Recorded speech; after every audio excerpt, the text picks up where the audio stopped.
Hi, good evening, everyone.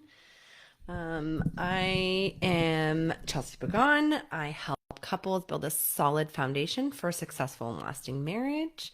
I have over a decade of experience litigating divorce and turned that into a passion for premarital planning and helping marriages thrive. And a lot of my commentary comes from both my experience working with professionals that also help couples build marriages, like therapists, financial advisors, build those partnerships, as well as my experience helping partnerships break up and better ways to do it. On top of the fact that I am also married, I've been married for just under 10 years and I have a 2-year-old daughter. And I feel like bringing that energy into your business and approaching it from a well rounded standpoint has definitely made me a better advocate for my clients as well in how to pursue the best partnership they possibly can. So I really love talking about all things marriage and how to make sure that you and your partner are on a path for a long, long marriage. So today we're going to talk about how negotiating a prenup can actually help your conflict resolution style in your marriage. Now, that doesn't mean that everybody needs to have a prenup. While I am an advocate for that, I realize that that's not a choice for everyone. But I want to highlight a couple things, specifically 3 things that you can learn about conflict resolution from the process of negotiating a premarital agreement. Now, you can take these tools into a number of different situations, but the point is that how you two engage in conflict resolution specifically before you say I do is really telling about how you will resolve things in the future. And so I'm going to kind of navigate through 3 things that I talk with my clients a lot about that come up either naturally as part of the negotiation process or come up as part of just the discussion process in general. So, the first thing that I think is important to know as a more overview before we get into kind of like the 3 important things to highlight is I don't think people really change, right? Yes, we can change a little, our interests can change a little bit, our goals can change a little bit, but who we are as people really doesn't change that much. And so when we're talking about conflict resolution and communication style, how you're communicating now before you say I do is going to highlight what your future looks like in those moments. And things don't get easier once you're married. Things don't always get harder. But if you have difficulty resolving conflict or difficulty communicating now, you have to think about what that's going to look like. So one of the things that comes up when you're negotiating a premarital agreement is if you do not trust the intentions of your partner's request when it comes to the provisions of the premarital agreement, you likely don't trust them in other aspects. And here's what I mean. When you're working through provisions of a premarital agreement, you have to approach things from the point of view of, I love and trust this person. So if I do not understand why they're asking for a certain provision or certain language, I should ask them for clarification so that I can understand, because they have to be doing it for a reason that I understand. If I trust them, I know them. And a lot of times people just are fearful of doing that, right? So this means that when future conflict arises, you have to be able to trust that your partner will openly answer any questions you have in order to work towards a resolution. If you find yourself being fearful of the answers, you have to ask yourself why, right? Is it because you are fearful of their reaction, or are you fearful of their answers? Either way, this likely stems from some mistrust of your partner. And so a lot of people will say like, "Oh, well, they've never done anything to break my trust." Well, if you don't trust your partner, it doesn't mean that they broke it, but they haven't quite earned it. And so you have to feel comfortable during the prenup negotiation process asking lots of questions and not being scared of the answer. And so that is one of the things that comes up with some of my clients. They're like, I don't understand. Like, this has to be the lawyer. Why would they ask for this? We never talked about this. And I'm usually going to say, well, that's kind of the problem. And it's another reason why I advocate for doing premarital agreements pretty much starting that process as soon as you're engaged because it takes time to work through some of these issues. I personally have a checklist of all these conversations I want my partners or the partners to have before we actually draft so that they're a little bit more prepared for some of the things that might come their way. But definitely focus on, if you don't trust the intentions of your partner's request, you likely don't trust other aspects of, or trust them in other aspects, especially when it comes to them being that partner for you. So if you can understand that, one, it's either going to be really telling about the work that you and your partner need to do, or if you understand how to navigate that properly and say, well, maybe I just don't understand. And that's different than trust, right? Maybe I just don't understand their request or what their reasonings are. And if I understood, then maybe I can get on board. So asking lots of questions. And asking lots of questions when you're arguing in the future is a really helpful tool to de-escalate conflict and make sure that you're not getting off track by making a lot of assumptions. So the second lesson that you can learn is premarital agreements focus on reducing conflict in the future by being proactive. So if your partner wants to discuss future plans for your marriage, do not blow it off just because you feel like it's tomorrow's problem. Find time to discuss your plans.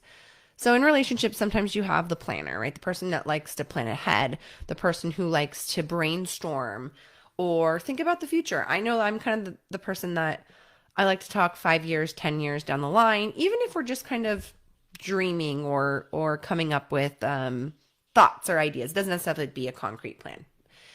And there's often somebody who's a little bit more avoidant, who either goes with the flow and is really flexible, or who, just wants to put that off for tomorrow, put it off to tomorrow, right? Some people can't, plan too far in the future, or they just say they can't, meaning they don't really want to, or that's just not the way they want to engage. Sometimes I think that's a red flag. When people don't want to talk about the future, it means they probably can't really imagine it.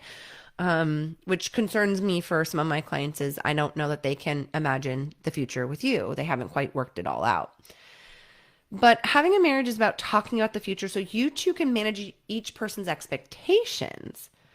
So if one partner refuses to talk about the future or assumes that talking about, the worst case scenario or a possible divorce is in some way predicting that that's going to happen, ask them what the downside is of talking about the future. So this comes into play a lot when somebody asks for a prenup and the other person doesn't quite know why. Like, oh, we'll just deal with that later. Like, there's laws in place. It is what it is. I love you. We're getting married. But what's the downside?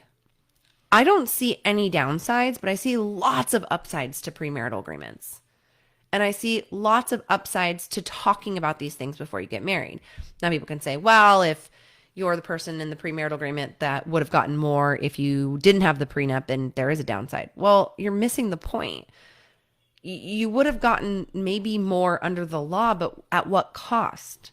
Cost of litigating it, cost of a lot of attorney's fees, cost of animosity with a partner that maybe you have kids with.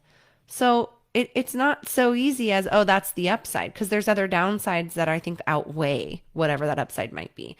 So anytime you're talking about, not just in prenups, but anytime you're talking with your partner about the future and maybe they're not willing to engage, ask them what the downside is.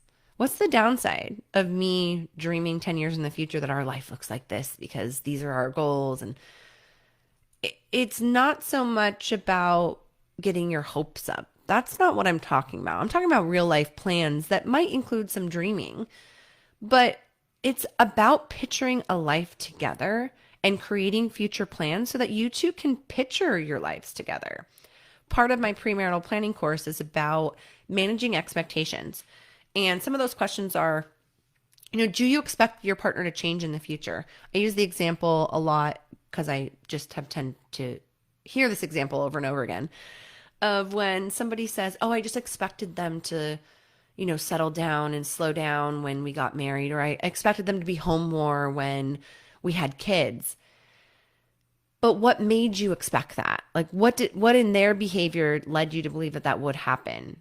That's just your expectation. That's not their promise to you. They are exactly who they were when you married them. And so talking about the future and getting some of these conversations out there help both of you manage expectations for yourself and your relationship. And if those are misaligned, that doesn't mean the marriage is doomed. That just means that there needs to be some refocusing on what the two of you want for your relationship and communication about the expectations. So sometimes it's about reframing the conversation, not to just future plans, but drawing them in a different way. If you have a somewhat avoidant partner who doesn't necessarily like to talk to the future, turn it around in a way that really engages them. Ask them questions about their goals. Get them excited about the life the two of you will have. Try to put it on their terms versus it being on your timeline for what you want to talk about. This can often bring them back into a conversation they might avoid because you're making it about them. And remember, talking about the future doesn't mean things are going to look exactly like that, right? It's about making sure the two of you can weather all the seasons of a marriage and those changes. Some of those things you can predict, right? You can predict becoming parents. You can predict just getting older, things changing in general. But you can't predict the unknowns of life that none of us can. You just can prepare how you two are going to engage in conflict resolution. How are you going to navigate financial changes? How are you saving? How are you prepping your relationship for the future that you both want? So bringing the conversation back to their goals and inviting them into just to kind of exploring what's the downside about talking about this, because I only see upsides in planning for the future. And you can do it in small doses. Sometimes that's helpful. When I'm negotiating a prenup, it's usually like, well, let's talk about like your 5-year plan financially. What are some of the goals? How can we craft this in a way that works for both of you? And then we can talk about 10-year plan. So we break it down a little bit. Okay. So the third lesson that I think you can kind of pull in from a conflict resolution point of view is how you react can make all the difference between having a conversation and having an argument. And I learned this lesson the hard way all the time because I tend to react a little quicker than I sometimes wish I would. And that can cause unnecessary conflict that wouldn't have been there. You can control your side of the conversation and your reaction. You can't always control the other person. And I'm not saying that the receiver of the comment or the receiver of the attitude is always the person that has to be in control, because we just aren't that way. We're going to make mistakes sometimes. We're going to be frustrated. We're going to be quick to react. But the more we can practice taking a beat and not reacting so harshly, the less often these things are going to occur. So sometimes when we're negotiating prenups, provisions are proposed during these conversations that might seem to benefit one spouse over the other. This can cause one partner to become defensive and push back with a completely different provision that flips the proposal 100% in the other way. And I always get frustrated with other lawyers who, let their clients kind of make this drastic change and then just send it back to us with no discussion, when I can tell you I'm pretty tough on my clients and I say, look, before we draft this, are you just sending this over to her blind, or have you talked about this? I gave you my checklist. Did you go through it?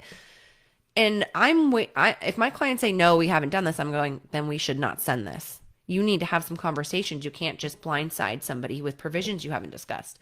And so that's the work that I do with my clients. And so when I get back another agreement that totally flips something, and I ask my client, I was like, did you talk about this? This is totally different. And they're going, no, I had no idea. That's only going to cause more conflict. I can tell you, lawyers are sometimes the problem. But a lot of this comes down to reaction and assumptions that you're making. So let's kind of, let's compare this to dynamics in a relationship, right? So instead of assuming your partner meant to come at you with some attitude, assume that they are frustrated and just looking for a collaborative solution on an issue. That doesn't mean, right? And I want to be very clear, that doesn't mean that where they are that is where they're coming from, right? Maybe they really are just being a jerk, or they're annoyed with you and they want to give you attitude. That sometimes is the case. We're human. But sometimes not, right? You have to really look at your partner, and if you know them well enough, you're going to know, like, hey, maybe they're just a little frustrated and this is how they're coming off, but it's not really about me. It's just something that bothers them or they're bothered. But assuming that maybe they're just frustrated and they're not coming at you, really can help manage your reaction, your facial expressions, and what you say next, because that is the shift in the conversation. The person who reacts usually can take it from ongoing discussion to argument. They're the trigger. So I'll give you an example. If your partner says, hey, can you not leave the cabinets open? It really, really bothers me. You might react with some defensiveness. You might, because you're trying to justify the reasons, that you left the cabinet open. But because your partner is being so intense about it, like they don't do something that annoys you, you could say something like, just close the cabinet. Who cares? You leave your socks everywhere and I have to pick them up and I don't say anything, right? Like whatever it is, like you're saying, like, I do this for you, so close the cabinet for me. That kind of tit for tat defensiveness because somebody's coming at you.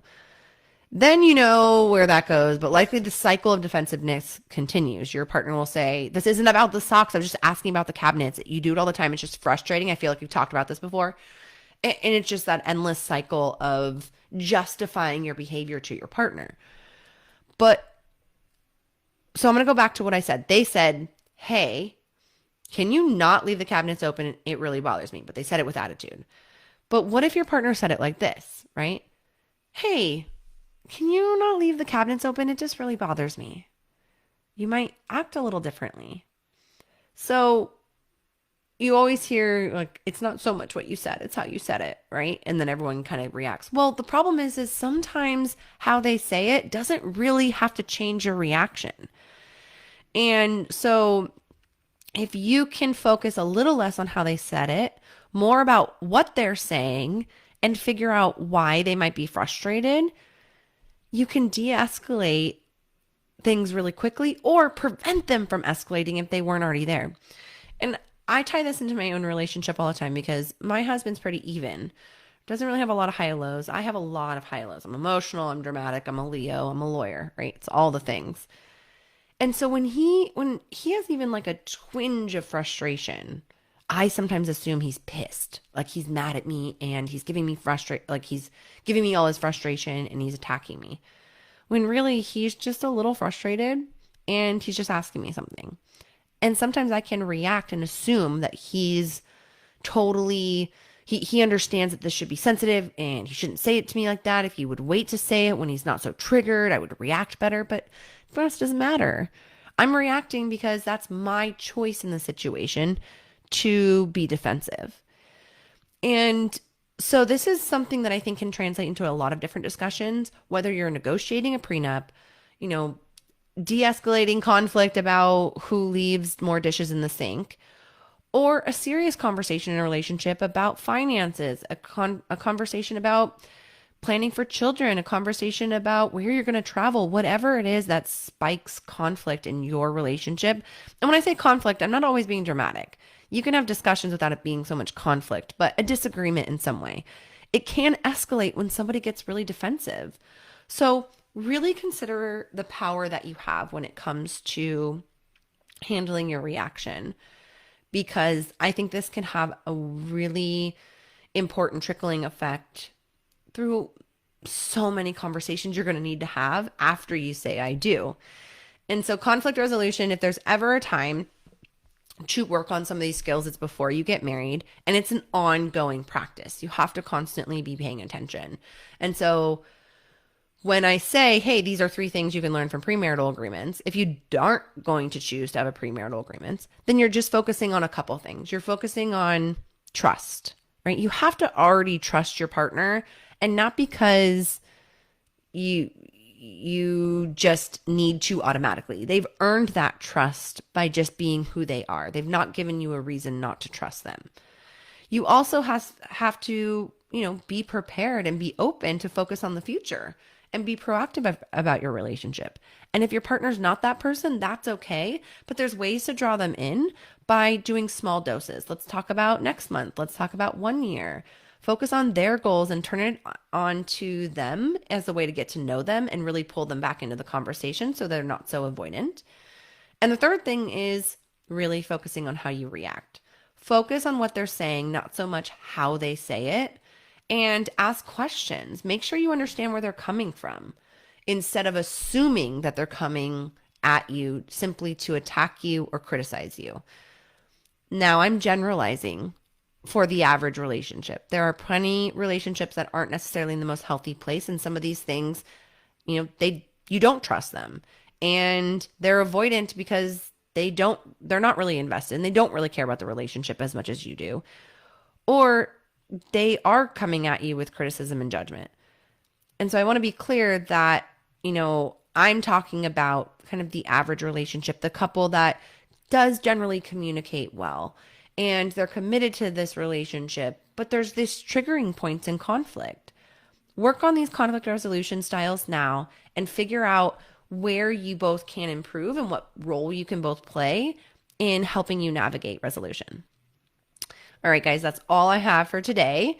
I will be back next Monday at 6:15 with a new topic. I will post that on Friday on my Facebook so that you can let me know if you have any questions. All right, have a great evening.